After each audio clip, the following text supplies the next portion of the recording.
Kembali lagi di podcast online stock trading, yang dimana hari ini kita akan membahas mengenai pasar saham syariah global versus lokal, yang dimana hari ini Indira nggak sendirian. Indira akan ditemani dengan Mas Dery. Mas Dery ini adalah salah satu bisa dikatakan pakar atau expertnya di bidang pasar saham syariah tersebut. Ya, sekarang kita langsung aja menyapa dengan Mas Dery-nya. Halo Mas Dery. Halo Dira. Apa kabar Mas? Baik, alhamdulillah. Sehat? Sehat, alhamdulillah. Alhamdulillah. Gimana Mas untuk puasanya hari ini? Alhamdulillah lancar. Sudah terbayang untuk takjil nanti jam 5:30 sore? Bentar lagi kita Sebentar lagi. Oke Mas, gini nih Mas, hari ini ada beberapa poin tentang pasar saham syariah yang akan Indira tanyakan ke Mas Dery selaku pakar dari pasar saham syariah tersebut. Nah, menurut Mas nih, pasar saham syariah itu seperti apa sih Mas? Oke, kalau pasar saham syariah, pasar modal syariah sebenarnya sama dengan pasar modal yang kita kenal, dengan pasar saham yang kita kenal. Okay. Produknya juga sama, cara listingnya juga sama, cara transaksinya pun sama. Akan tetapi gitu, ada prinsip-prinsip Islam di dalamnya yang tidak boleh dilanggar. Jadi kalau misalnya kita lihat prinsip Islam itu apa aja, ada riba, ada gharar, ada maisir, dan barangnya juga harus halal. Betul. Nah, jadi kalau misalnya kita lihat prinsip Islam yang tidak boleh dilanggar, yang satu riba. Riba itu biasanya muncul dari industri keuangan konvensional. Kalau misalnya gharar, ketidakjelasan. Kalau misalnya maisir, yang misalnya di dalamnya mengandung unsur perjudian. Dan kemudian yang keempat, unsur yang paling penting, ini salah satunya adalah kehalalan. Nah, jadi barangnya itu kalau misalnya diperjualbelikan harus halal. Jadi saham itu sebenarnya sekarang sudah ada yang syariah dan masuk non syariah. Nah, klasifikasi ini muncul ketika kita melihat daftar efek syariah. Jadi saham yang ada di Bursa Efek Indonesia yang masuk ke dalam daftar efek syariah adalah saham syariah. Memang mungkin sekarang sekitar 920-an perusahaan gitu yang masuk sebagai saham yang tercatat di Bursa Efek Indonesia. Tetapi tidak semua saham tersebut masuk ke dalam saham syariah. Hanya sekitar 600-an saja yang masuk ke dalam saham syariah. Nah, kita sebagai investor bisa bertransaksi secara syariah kalau hanya membeli saham-saham syariah tersebut saja. Wah, untuk dari segi pandang dari Mas Dery sendiri ini, untuk aturan-aturan itu sangat syariat sekali ya Mas ya? Betul. Nah, dari semua pasar saham syariah nih Mas, aku mau tahu dong gimana sih caranya strategi investasi jangka pendek dan panjangnya? Memang ini sangat sering ditanyakan juga gitu, kalau di pasar saham syariah atau mau jadi investor saham syariah strateginya bagaimana gitu ya. Ada kalau misalnya yang saya terbiasa trading gitu ya, apakah itu boleh atau enggak? Atau misalnya di syariah harus jangka panjang saja? Itu juga pertanyaan yang selalu sering dipertanyakan gitu. Pada dasarnya sebenarnya dalam aturan syariah soal jangka waktu itu tidak membuat sesuatu kegiatan itu jadi syariah atau tidak gitu ya. Jadi tidak bisa bilang bahwa kalau saya investasinya jangka panjang lebih syariah daripada yang tidak gitu ya. Jadi yang dimaksud ke dalam pasar modal syariah, ini pasar modal syariah atau pasar saham syariah, ini kegiatannya tuh adalah kegiatan jual beli. Pada dasar kegiatan jual beli, dan kegiatan jual beli ini boleh gitu. Nah, kegiatan jual beli ini tentu ada rukun dan syaratnya. Selama rukun dan syarat jual belinya terpenuhi, itu boleh kok. Silakan dilakukan dan transaksinya sah, mau jangka pendek ataupun mau jangka panjang. Jadi makanya buat teman-teman trader gitu ya, yang senengnya jangka pendek, strateginya pakai misalnya charting dan segala macamnya, masih boleh kok investasi saham syariah. Selama tadi satu gitu ya, hanya beli saham-saham syariah tadi yang masuk ke dalam daftar efek syariah, dan kemudian tidak melakukan transaksi yang melanggar fatwa DSN MUI nomor 80, aturan-aturan syariah. Jadi kita ngikutin fatwa DSN MUI nomor 80 bahwa kalau misalnya seorang investor, misalnya sebutlah trader gitu ya, jangka pendek, biasanya apa yang sering dipakai gitu fasilitasnya? Margin. Betul. Karena memang kalau lagi trading, ini biasanya full margin, bahkan minta duluan gitu ya sama sekuritasnya, bisa nggak dinaikin lagi gitu ya marginnya. Nah, margin tersebut itu kan sebenarnya adalah sifatnya utang. Betul. Nah, yang bikin tidak syariah apa? Yang bikin tidak syariah adalah bunganya. Betul. Jadi riba ya Mas ya. Nah, ribanya. Jadi aktivitas yang menimbulkan gitu ya adanya riba tadi, itulah yang dilarang. Tradingnya sendiri tidak dilarang. Investasi dalam jangka pendek pendek tersebut tidak dilarang. Tetapi yang menjadikan investasi jangka pendek tersebut tidak sah secara syariah, salah satunya adalah transaksi ribawi ketika menggunakan fasilitas margin. Oke, Mas, ini kan sudah menceritakan tentang riba dan tidak ribanya nih, Mas. Kalau misalnya untuk si transaksi saham syariah ini kan memang tidak diperuntukkan untuk margin ya, Mas ya. Nah, untuk skema pendanaan syariah dalam bisnisnya itu seperti apa sih, Mas? Sebenarnya kalau misalnya skema pendanaan, kalau misalnya kita lihat dari perusahaan-perusahaan yang masuk ke dalam saham syariah, itu perlakuannya sama kok. Gitu ya. Perlakuannya sama dengan yang seluruh saham yang ngikutin peraturan dari OJK dan peraturan bursa. Jadi sebenarnya tidak terlalu banyak perbedaannya, gitu ya. Tetapi nanti ketika perusahaan ingin datang ke Bursa Efek Indonesia dan ingin masuk ke dalam saham syariah, ini ada requirement ya. Jadi tidak bisa asal gitu, karena memang nanti akan diseleksi oleh OJK. Nah, OJK akan menseleksi terlebih dahulu perusahaan yang masuk ke Bursa Efek Indonesia ini, gitu, ke Bursa Efek Indonesia, dia sebelum dia pas dikasih pernyataan efektif, gitu ya. Di pernyataan efektifnya itu kalau perusahaannya sesuai dengan prinsip syariah, dia ada notifikasi bahwa ini adalah saham syariah. Jadi nanti manajer investasi dan segala macamnya itu udah bisa siap-siap mulai atau beli di pasar perdana. Itu silakan saja. Nah, requirement-nya sebenarnya simple sekali. Satu, bisnisnya tidak boleh bertentangan dengan prinsip syariah.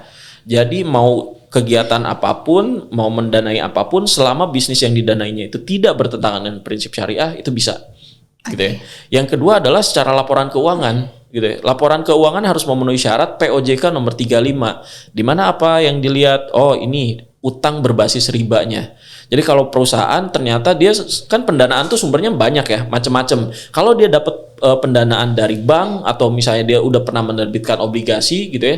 Nah, itu dianggap pendanaan berbasis ribawi gitu ya. Utang berbasis riba. Nah, kalau misalnya jumlahnya lebih dari 45% terhadap total asetnya, dia nggak bisa masuk sebagai saham syariah. Nah, yang kedua adalah income stream-nya. Jadi kalau perusahaan yang masuk ke bursa kan biasanya sudah beroperasi berapa lama gitu ya. Dan kita lihat pendapatan non halalnya. Kalau pendapatan non halalnya lebih dari 10% gitu ya terhadap total pendapatan, dia biasanya nggak masuk.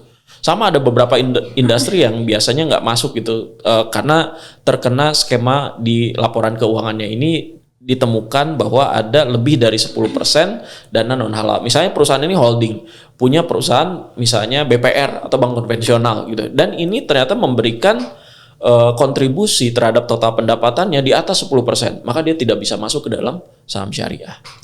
Jadi ada aturan-aturan yang dimana tidak boleh dilanggar ya, Mas? Bukan hanya fatwa, tapi POJK juga. POJK juga. Betul. Jadi semua sudah tercatat ya, Mas? Betul. Yang dimana kan anak-anak zaman sekarang nih, Mas, kalau aturan itu kan maunya dilanggar ya, Mas?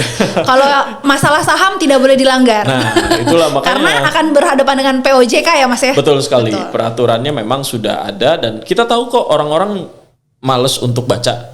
Makanya kita dan Panin Sekuritas, BI dan Panin Sekuritas itu bekerja sama untuk buat satu sistem, namanya sistem online trading syariah. Nah, makanya kalau misalnya mau trading pakai pos syariah gitu ya, itu nggak bisa gitu ya, nggak bisa beli saham yang tidak syariah. Itu kemudian nggak ada marginnya juga. Nah, kemudian kitanya di sisi investornya itu enak karena memang ada pos syariah. Ada sistem online trading biasa, ada sistem online trading yang syariah. Fiturnya mirip, tapi yang salah satunya itu ada fasilitas yang tidak diberikan kepada investor syariah. Salah satunya margin. Salah satunya margin. Pokoknya tolak untuk margin. Betul. Mas, aku juga mau nanya nih, gimana sih Mas caranya memilih nih saham-saham kriteria dari saham sekuritas syariahnya itu? Nah, kriteria tadi sebenarnya berlaku ya. Jadi kalau misalnya perusahaan tadi mau masuk ke dalam saham syariah, tadi salah satunya kriterianya adalah dari sisi bisnisnya. Gitu. Kemudian dari sisi apa? Dari sisi laporan keuangannya tadi. Cuman 2 aja kriterianya, bisnis dan laporan keuangan. Nah, jadi teman-teman kalau misalnya dari sisi bisnis itu tidak boleh haram. Haram itu ada 2, haram li zatihi dan haram li ghairihi. Haram li zatihi itu apa? Haram zatnya yang nggak bisa digimana-gimanain. Misalnya daging babi. Babi itu memang nggak bisa digimana-gimanain gitu ya. Mau dipotong pakai bismillah, mau dipelintir dulu ya, tetap haram. Nggak bisa digimana-gimanain. Itu memang secara zatnya haram. Ada yang memang secara zatnya tidak haram, tapi bisa jadi dia prosesnya atau misalnya ada sesuatu tahapan atau proses yang membuat dia jadi tidak halal. Contohnya misalnya Anggur itu halal pada dasarnya, tetapi ketika diprosesnya Fermentasi ya, Mas. difermentasi kemudian jadi minuman keras itu jadi haram. Betul. Gitu. Jadi itu perusahaan juga sama, tidak boleh berkaitan dengan yang haram li zatihi, haram li ghairihi, haram secara zat maupun bukan secara zat. Dan yang ketiga adalah berdasarkan mudarat dan manfaat. Kalau perusahaan mudaratnya lebih tinggi atau jeleknya lebih banyak daripada manfaatnya, dia juga nggak bisa masuk ke dalam saham syariah. Misalnya rokok, mohon maaf, rokok itu Haram ya, Mas? Sebenarnya haram di nggak sih? di beberapa fatwa Muhammadiyah itu mungkin rokok itu dibilang haram. Oh. Nah, tapi kan namanya fatwa kan tidak mengikat gitu ya. Mungkin ada warga Muhammadiyah yang masih ngerokok juga karena memang tidak mengikat gitu kan. Tapi kalau misalnya di pasar modal tetap yang mengikat di mana? Di peraturan OJK-nya. Jadi di peraturan OJK tidak memungkinkan perusahaan rokok untuk masuk ke dalam saham syariah karena pertimbangan dari Dewan Syariah Nasional Majelis Ulama Indonesia bilang bahwa rokok ini mudaratnya lebih tinggi daripada manfaatnya. Tidak haram tapi masuknya ke situ. Tidak Jeleknya, haram tapi masuknya ke situ. Jeleknya lebih tinggi, jeleknya lebih banyak daripada manfaatnya. Nah, Ya, itu juga berarti jadi kita pertimbangan. harus mencari yang banyak baiknya ya, Mas ya. Betul sekali. Dan itu udah dipilihin sama OJK. Kita tinggal pilih mana di antara yang masuk saham syariah yang ternyata kinerjanya bagus. Oke. Sama seperti jodoh ya, Mas. Pilih bibit bebet bobotnya ya sama. Nah, Mas, dari semua penjelasan Mas ini Indira semakin pengen tahu nih, Mas, untuk saham-saham syariah itu. Nah, dari perbandingannya nih, Mas, perbandingan kinerja investasi saham syariah itu dengan saham biasa tuh gimana sih, Mas? Sebenarnya kalau kita lihat indeks gitu ya, pergerakannya tuh mirroring ya, mirip gitu ya. Jadi kalau lagi naik, kalau lagi turun. Penyebabnya apa? Karena memang lebih dari 60% saham yang ada di Bursa Efek Indonesia itu udah sesuai syariah. Oke. Gitu. Jadi kurang lebih secara pergerakannya itu mirip gitu ya.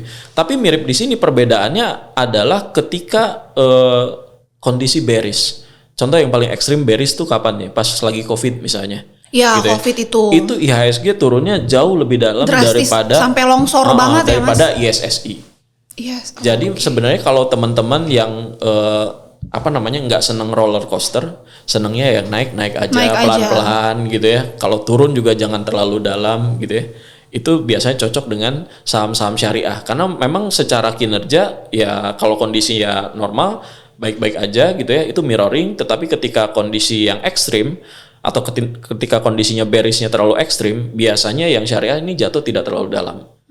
Gitu. Ya namanya saham ya, Mas, fluktuatif ya, naik turunnya itu kan pasti ada gitu. Betul sekali. Tapi yang ini volatilitasnya jauh lebih rendah. Tinggal pilihan aja. Betul. Mau yang syariah atau mau yang konvensional. Jujur sih, Mas, sampai saat ini Indira belum pernah coba beli saham syariah. Tapi dari informasi yang sangat matang dari Mas Dery nih, Indira jadi mau mencoba nih untuk membeli saham-saham syariah.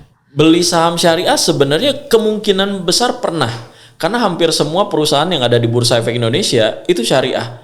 Jadi walaupun kita nggak pakai pos syariah gitu ya, bisa jadi perusahaan yang kita kenal ya dia ternyata masuk ke dalam daftar efek syariah. Sebenarnya diranya aja ya, Mas, yang nggak tahu ya.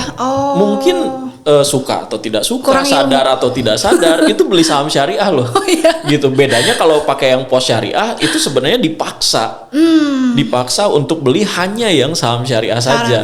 Tetapi kalau kita pakai pos yang biasa, SOTS yang biasa gitu ya, online trading yang biasa, kita kan nggak bisa lihat bahwa ini syariah atau enggak. Nah justru di pos syariah ini dipisahkan hanya 600 saja loh yang bisa dibeli gitu ya. Tapi kalau yang di online trading biasa gimana gitu ya? Ya kita beli bisa jadi itu masuk ke dalam saham syariah. Salah satunya ya, Mas, ya. Kemungkinan besar 60% berarti 60%. Yang dibeli Dira adalah saham syariah. Saham syariah. Oke. Mas mau tanya nih, untuk peran edukasi saham, investasi saham syariah tuh seperti apa sih? Oh ya. Ini penting banget karena perannya memang ya. Iya, edukasi itu sangat menentukan kemajuan industri kita. Betul. Jadi yang problem adalah kita kan kebayang waktu dulu saya masuk sini, jadi kelihatan tuanya gitu ya. Waktu masuk ke industri pasar modal gitu ya.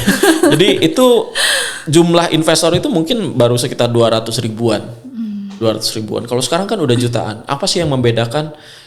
Ini masalah soal edukasinya. Seberapa besar seberapa jauh kita melakukan edukasi, dan itu sangat berpengaruh. Edukasi dan teknologi ini penting banget gitu ya. Orang kebanyakan gitu ya tidak berinvestasi dengan baik dan benar, itu problemnya juga edukasi. Mereka tidak well educated. Dan kita tahu ternyata setelah disurvei gitu ya, tingkat literasi keuangan kita memang cuma 4%. 4% itu artinya 4/100. Jadi cuma 4 orang dari 100 orang yang well literate terhadap produk pasar modal. Jadi makanya edukasi ini sudah sangat penting. Enaknya zaman sekarang adalah edukasi online seperti ini bisa kita lakukan. Lalu banyak media ya Mas ya yang bisa gitu kita pelajari. Bagaimana kalau misalnya orang yang dari zaman dulu gitu, seperti saya gitu. Jadi memang saya tidak merasakan gitu adanya kemudahan untuk mendapatkan ilmu yang seperti ini. Karena dulu ilmu saham itu mahal. Adanya di seminar-seminar yang ada di hotel-hotel, mahal banget gitu ya. Sekarang Gen Z gitu, Gen Alpha atau milenial gitu ya, itu bisa mengakses, lebih mudah mengaksesnya ya Mas. Iya, ini sudah sangat lazim buat mereka gitu. Jadi kalau misalnya mereka niat mau belajar, itu caranya udah gampang banget, udah tinggal klik, ada di jari. Kayak Deddy Corbuzier. Nah Mas, menyinggung tadi edukasi dan teknologi ya Mas. Nah, seberapa sih Mas peran teknologi dalam investasi saham syariah itu? Ya, teknologi itu ngaruh banget. Setiap ada inovasi teknologi dalam pengembangan industri yang masih baru, itu pasti akan merubah banyak hal dan itu akan lompatnya jauh banget. Contoh kayak misalnya sekarang gitu ya. Kita tahu sebenarnya pasar modal syariah itu udah ada dari tahun 97. 97 itu udah ada. 2006 sudah ada daftar efek syariah. Kita sudah klasifikasikan kok daftar efek syariah. Saham syariah tuh banyak, nggak hanya Jakarta Islamic Index aja gitu ya. Tapi apakah orang aware? Ya jumlah investornya juga nggak ada. Makanya kita bikin sistem online trading syariah untuk mendeteksi seberapa berhasil kita dalam melakukan edukasi. Nah, sistem online trading syariah ini adalah bantuan teknologi. Kita tahu gitu ya, teknologi itu muncul karena ada masalah. Masalahnya adalah orang kalau baca fatwa duluan gitu ya, itu pasti kan tebel, udah bahasa Arab semua gitu. Nah, itu nggak semua orang lazim untuk baca itu gitu ya. Nah, kita gimana kalau misalnya tanpa baca fatwa, dia udah bisa melakukan transaksi yang nge-refer ke fatwa tersebut. Jadi dia ketika pakai sistem online trading, dia sudah mengikuti fatwa yang sudah ada yang ditetapkan oleh para ulama. Aturan para ulama, oh iya, tidak boleh beli pakai margin. Harus ada uang, ada barang, cash keras. Ya, gitu ya. Berarti itu gimana? Nah, ternyata teknologi yang sekarang 2011 itu sudah dimungkinkan tuh. Oh, orang kalau beli boleh tuh gitu ya, kita tutup marginnya. Tidak ada pembiayaan atau tidak bisa utang piutang. Gitu. Nah, ini sistem online trading syariah ini dulu yang pakai di awal tahun 2011 itu cuman 500 orang. Sekarang dengan semakin banyaknya yang tadi perkembangan zaman itu ya Mas. Udah banyak, kemudian juga edukasinya udah banyak gitu ya. Terbukti sekarang jumlah pengguna sistem online trading syariah ini itu sudah lebih dari 140.000 orang. 140.000 orang. Lebih dari 140.000 orang. Dan itu lompatannya jauh dari 500 orang ke 140.000 orang. Dalam jangka waktu berapa tahun Mas? Itu mungkin dari 1 dekade lah. Satu dekade ya. Gitu. Jadi tapi sudah ini kuotanya sudah banyak ya. Cukup besar gitu ya. Dan sekarang tuh teknologi apa yang kira-kira dimudahkan gitu, buka rekening. Saya dan Panin Sekuritas dulu ngalamin gitu ya, untuk dulu buka rekening ke satu tempat itu bawa kardus isinya tumpukan-tumpukan untuk ditanda tangan. Form pembukaan. Nah, peraturan ya Mas? Form pembukaan rekeningnya. Itu saya tebel. Mungkin ini karena bisa dikatakan Gen Z ya. Kalau misalnya dulu saya ngalamin gitu. Kalau misalnya mau edukasi gitu, itu bawa dokumen banyak, kadang bawa koper saking banyaknya tumpukan dan pesertanya ada banyak, lebih dari 100. Jadi itu kalau misalnya 100 untung lah, mungkin cuman 2 kardus. Tapi kalau misalnya pesertanya massal gitu, ada 250 atau 300 orang atau bahkan 500 orang. Itu beneran kita kasih satu persatu dokumennya, dipandu satu persatu. Oh ya, kita di halaman pertama baca dulu ya pasal-pasalnya.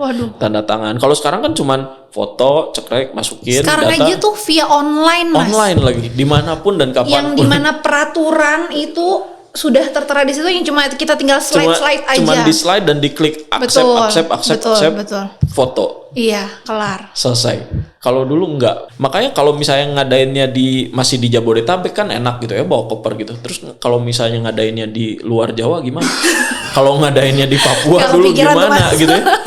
Itu misalnya bisa jadi rekeningnya. Sekarang misalnya jadi rekeningnya mungkin kurang dari seminggu atau ada bahkan yang 3 hari gitu SLA-nya. Kalau dulu waktu di Papua sana gitu ya, atau misalnya di Sulawesi deh, nggak usah jauh-jauh gitu. Atau bahkan di luar Jawa sekalipun, itu bisa jadi rekening bisa lebih dari sebulan. Oh, Teknologi merubah segala macam. betul. Teknologi pasti merubah segala macamnya, termasuk ini. Gitu ya. Jumlah investor kita bisa nambah lebih banyak dan lebih efektif karena adanya teknologi. Makanya dalam pengembangan pasar modal syariah, salah satu yang kami kerjakan dan kami kejar itu adalah selalu inovasi dan teknologinya yang kita kejar. Karena dengan adanya inovasi dan teknologi, maka pasti perkembangan pasar modal syariah akan Semakin pesat cepat ya, Mas. gitu. Betul. Kuncinya di situ. Wow. Aku applause dulu nih Mas, keren banget dari semua penjelasan Mas Dery. Indira mau tahu dong Mas, untuk closing statementnya nih Mas, tentang pasar saham syariah ini. Agar mengedukasi teman-teman milenial nih untuk gampang gitu Mas, untuk belanja saham syariahnya. Jadi sebenarnya teman-teman semua, saya senang sekali bisa hadir di acara seperti ini dan kita lihat juga bahwa kerjasama Bursa Efek Indonesia dengan Panin Sekuritas sudah berjalan cukup lama, termasuk untuk pengembangan pasar modal syariah ini, dan semoga ini bisa menjadi informasi buat masyarakat yang menonton kegiatan ini dan terutama buat yang Gen Z yang belum pernah berinvestasi gitu ya. Saya selalu bilang bahwa sebenarnya ada 3 hal yang paling banyak di dunia gitu ya: bintang di langit, pasir di lautan, sama alasan Anda nggak mulai-mulai buat investasi. Jadi sebenarnya bagi teman-teman yang belum berinvestasi, cobain dari sekarang gitu ya. Karena sekarang pembukaan rekeningnya juga udah gampang kan. Betul, Nah, mudah karena pembukaan sekali. rekening udah mudah sekali, prosesnya juga cepat gitu ya. Ini sebenarnya jadi momentum teman-teman, tinggal teman-teman setelah buka rekening ngapain gitu ya. Tinggal lihat aja, banyak informasi yang ada yang bisa kita pilih. Karena memang yang paling gampang sekarang sebenarnya adalah menyaring informasi yang akan kita konsumsi. Betul. Kalau dulu mencari informasi susah, sekarang menyaring informasi itu sebenarnya Mudah banget ya, Mas. jadi PR gitu. Oh, kita mau nonton apa nih, podcast yang bermanfaat gitu ya. Atau misalnya ngomongin kira-kira mau belajar charting, atau mau belajar kira-kira cara memilih dengan value investing, itu semua pasti ada gitu ya. Tinggal kita mau atau enggak belajarnya. Sekalinya kita mau dan kita jalanin, insya Allah itu akan memberikan dampak yang bagus buat perkembangan Anda. Ya, terima kasih banyak Mas Dery sudah meluangkan waktunya di podcast online stock trading, yang dimana podcast ini semoga bermanfaat ya Mas untuk para kaum Gen Z, milenial, dan para trader-trader yang lain. Terima kasih banyak Mas untuk waktunya. Sama-sama. Terima kasih Mas. Thank you.